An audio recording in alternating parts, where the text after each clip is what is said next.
जब 10 मुहर्रम को इमाम हुसैन अलैहिस्सलाम को करबला के तपते मैदान में प्यासा शहीद कर दिया गया तो उनका मुबारक जिस्म बिना कफन के जमीन पर छोड़ दिया गया। उनके मुबारक जिस्म पर घोड़े दौड़ाए गए और फिर उनका मुबारक सर भाले पर टांग दिया। यजीदी फौज के लिए यह फतह का ऐलान था, लेकिन असल में यह इंसानियत की सबसे बड़ी हार थी। इमाम हुसैन अलैहिस्सलाम की शहादत के बाद यजीद की फौज अब ख्वातीन और बच्चों की तरफ बढ़ी। हुसैनी खेमों को आग लगा दी गई। औरतें और बच्चे डर के मारे इधर उधर भागे, लेकिन उनके पास ना चादर थी ना हिफाजत। आग की लपटों और धुएं के बीच बीबियां चिल्ला रही थीं, बच्चे रो रहे थे। उसी बीच हजरत सकीना सलामुल्लाह अलैहा, जो इमाम हुसैन अलैहिस्सलाम की छोटी बेटी थी, अपने बाबा को ढूंढ रही थी। तभी सिमर ने हजरत सकीना को देखा और कहा, यह तो हुसैन की बेटी है। सिमर मलाउन फौरन हजरत सकीना के पास गया और उनकी कानों से बालियां खींच ली। उनके कान जख्मी हो गए। क्या कसूर था उस मासूम बच्ची का? सिर्फ ये कि वो हुसैन अलैहिस्सलाम की बेटी थी। इमाम हुसैन अलैहिस्सलाम का सर, जिसे रसूलुल्लाह ने अपने होंठों से चूमा था, उसे एक भाले पर टांगा गया। सूरज की गर्मी में सबके सामने उस सर को लोगों के बीच घुमाया गया। यजीदी सिपाही इस पर फख्र कर रहे थे, लेकिन वो ये नहीं जानते थे कि उन्होंने अपना ठिकाना हमेशा हमेशा के लिए जहन्नम बना लिया था। यजीदी फौज ने बीबियों के कपड़े, चादरें, यहां तक कि छोटे बच्चों की चीजें तक छीन ली।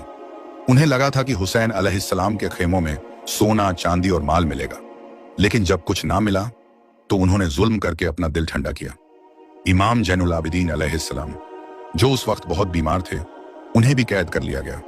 उनके गले में लोहे का तोक था, हाथों और पैरों में बेड़ियां थीं और उन्हें रस्सियों में बांधकर घसीटा गया। बीबियों और बच्चों को कैदी बना लिया गया।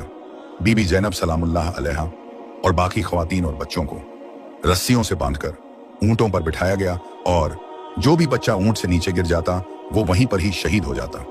और बीवियों के पास ना चादर थी ना पर्दा, और इस काफिले को कूफा की तरफ रवाना किया गया। करबला का मंजर अब वीरान हो चुका था। बीबियां और बच्चे अब कैद हो चुके थे।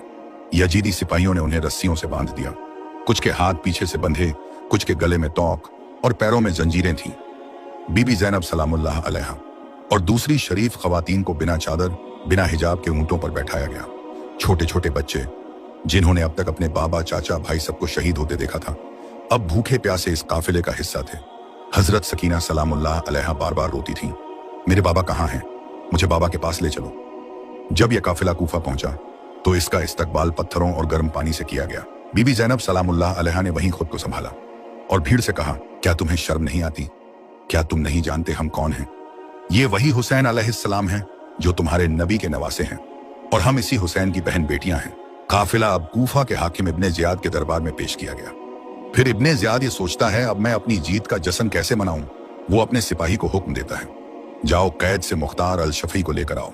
मुख्तार अल शफी को जब दरबार में लाया जाता है तो उनके सामने इमाम हुसैन का सर पेश किया जाता है। तो हजरत मुख्तार कहते हैं, ये इब्ने ज़ियाद, ये सर किसका है? वो हंस हंस के कहता है, ये तेरे इमाम हुसैन का सर है। हजरत मुख्तार इब्ने ज़ियाद की गर्दन पकड़ लेते हैं। इतने में इमाम सज्जाद हजरत मुख्तार के कंधे पर हाथ रखकर कहते हैं, ए मुख्तार सब्र करो। फिर हजरत मुख्तार वहीं बैठकर रोने लगते हैं। फिर उन्हें कैद कर लिया जाता है। कुछ दिनों तक यह काफिला कुफा में ही रहता है, क्योंकि यजीद ने हुक्म दिया था जब तक शाम शहर पूरा सज नहीं जाता तब तक इस काफिले को शाम तक ना लाया जाए। और शाम के सभी लोगों से कहा जाता है, जब यह बागी काफिला शाम के अंदर दाखिल हो तो इस काफिले को ऐसे पत्थर मारना ताकि कयामत तक कोई बाकी पैदा ना हो। जब यह काफिला शाम के अंदर पहुंचता है तो शाम के सभी लोग अपनी छतों पर खड़े हो जाते हैं और ऊपर से इस काफिले को पत्थर पर पत्थर मारते ही जाते हैं। फिर यह काफिला यजीद के दरबार में पहुंचता है। यजीद दरबार में खड़ा होकर इमाम हुसैन के सर की तौहीन करने लगता है और कहता है, काश आज मेरे बड़े जिंदा होते तो मैं उनसे कहता, देखो मैंने किस तरह अली के खानदान से बद्र उहद का बदला लिया है। और यजीद फिर इमाम हुसैन के सर की तौहीन कर रहा था। वो घमंड से कह रहा था कि कैसे उसके बाप दादा ने हुकूमत की, फतेह की। उसे लगा कि उसने हुसैन इब्न अली को शहीद करके जीत हासिल कर ली है। इसी बीच मैं इमाम सज्जाद इब्न हुसैन जंजीरों में जकड़े, बीमार और कमजोर खड़े हुए यजीद से कहा, ए यजीद, मुझे भी मौका दे ताकि मैं भी बता सकूं कि मैं किसका बेटा किसका पोता हूं। दरबार के कुछ लोग इमाम सज्जाद का मजाक उड़ाने लगे और कहने लगे, ये बीमार कैदी आखिरकार क्या कहेगा? ए यजीद, बोलने दो, ये बीमार क्या ही बोल लेगा। फिर इमाम सज्जाद को मींबर पर आने की इजाजत दी गई। इमाम सज्जाद मींबर पर आए और फरमाने लगे, सब तारीफ उस अल्लाह के लिए है जिसके हाथ में पूरी कायनात का निजाम है, और सलाम उस मोहम्मद मुस्तफ़ा पर जिनकी वजह से हम सबको हिदायत मिली और जिनके दीन की खातिर हमारे घराने ने अपनी जान तक कुर्बान कर दी। मैं काबे का बेटा हूँ। मैं अली इब्न अबी तालिब का पोता हूँ, वही अली जिसने खैबर का दरवाजा तोड़ा था। मैं फातिमा जहरा सलामुल्लाह अलैहा का बेटा हूँ। मैं उस मोहम्मद का नवासा हूं जिन पर कुरान नाजिल हुआ, जिनके नाम की कस्में अल्लाह और फरिश्ते खाते हैं। ये जो सर भाले पर है, ये मेरे बाबा हुसैन इब्न अली का सर है। वही हुसैन जिनकी गर्दन को रसूलुल्लाह चूमा करते थे, वही हुसैन जिन्हें रसूलुल्लाह अपनी पीठ पर बिठाकर मस्जिद में लाया करते थे और अपने कंधों पर सवार किया करते थे। मैंने अपनी आंखों से देखा, करबला की तपती जमीन पर मेरे बाबा को प्यासा शहीद किया गया। हमारी बहन बेटियां की चादरें छीनी गईं, हमें जंजीरों से बांधा गया, बाजारों में फिराया गया, हम पर पत्थर फेंके गए। इन लोगों में वो गरीब बेटा हुआ जिसके सामने उसके बाबा हुसैन को जी बहा किया गया। मैं वह गरीब भतीजा हूं जिसके सामने उसके चाचा अब्बास को शहीद किया गया। इन लोगों मैं वो गरीब भाई हूं जिसके सामने उसकी 4 साला बहन सकीना को तमाचे मारे गए। इमाम सज्जाद के इस खुतबे में इतना ज्यादा दर्द था कि दरबार में सारे लोग रोने लगे। ये देखकर यजीद सोचने लगा कि इस तरह तो बगावत हो जाएगी। फिर यजीद अपने कुछ खास लोगों से कहता है कि अजान दी जाए। फिर मुल्क शाम में अजान की आवाज गूंजती है और जैसे ही जान देने वाला यह लफ्ज पढ़ता है, अशहदु अन्ना मोहम्मद रसूलुल्लाह, तो इमाम सज्जाद फरमाते हैं, हाँ मैं भी गवाही देता हूं, मैं उसी मोहम्मद का बेटा हूं जिनकी ये बेटियां आज कैद होकर यहां खड़ी हैं, और ये वही हुसैन हैं जिनकी रगों में रसूलुल्लाह का खून है। इमाम सज्जाद के उस खुतबे के बाद लोग यजीद से नफरत करने लगते हैं और यह खुतबा पूरे मुल्क के शाम में फैल जाता है। अब दोस्तों, मैं आपसे एक सवाल पूछता हूं, करबला के मैदान में सबसे ज्यादा जुल्म किसने सहा था? जिसने पूरा करबला का मंजर देखा था, अपना जवाब मुझे कमेंट में जरूर दें।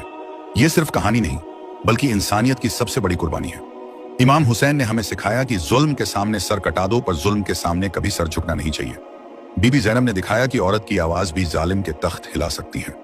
आज हमारा फर्ज है कि इस दर्द और हक की कहानी को अपने घर, स्कूल, दोस्तों और सोशल मीडिया तक पहुंचाएं। मजलिस, वीडियोस, रील्स, पोस्ट या महफिल में इसे बताएं। करबला सिर्फ 1400 साल पुराना वाकया नहीं, बल्कि आज भी जालिम के खिलाफ खड़े होने का नाम है। इसे सिर्फ मत सुनो, आगे पहुंचाओ। अपने बच्चों को हुसैन का पैगाम सिखाओ। मजलिस में, वीडियो में, महफिल में, सोशल मीडिया पर शेयर करो, ताकि हर जमाने में हुसैनियत जिंदा रहे और जुल्म के तख्त हिलते रहें। करबला का पैगाम यही है, जुल्म के सामने सर झुका दो तो इंसानियत मर जाती है, जुल्म के खिलाफ खड़े हो जाओ तो हुसैनियत जिंदा रहती है। आप सभी कमेंट में लिखे हुसैनियत जिंदाबाद। और दोस्तों, आपकी स्क्रीन पर हमने एक ऐसी वीडियो लगाई है जिसमें बताया गया है कि किस तरह हजरत अब्बास नहर फुरात से पानी लेने गए तो उन्होंने कैसे हजारों यजीद के सिपाहियों को चंद लम्हों में फिनार किया था, और किस तरह यजीद के लोगों ने हजरत अब्बास के दोनों बाजू को शहीद किया था। वीडियो आपकी स्क्रीन पर लगी है, क्लिक करके अभी देखें। और आप लोग करबला का कौन सा वाकया सुनना चाहते हैं? करबला में किसकी शहादत का वाकया सुनना चाहते हैं? ये हमें कमेंट करके जरूर बताएं। अगली वीडियो इंशाअल्लाह उसी टॉपिक पर आएगी जिस टॉपिक की वीडियो आप चाहते हैं, और चैनल को सब्सक्राइब कर दीजिए और बेल आइकन दबा दीजिए। तब तक के लिए अल्लाह हाफ़िज़।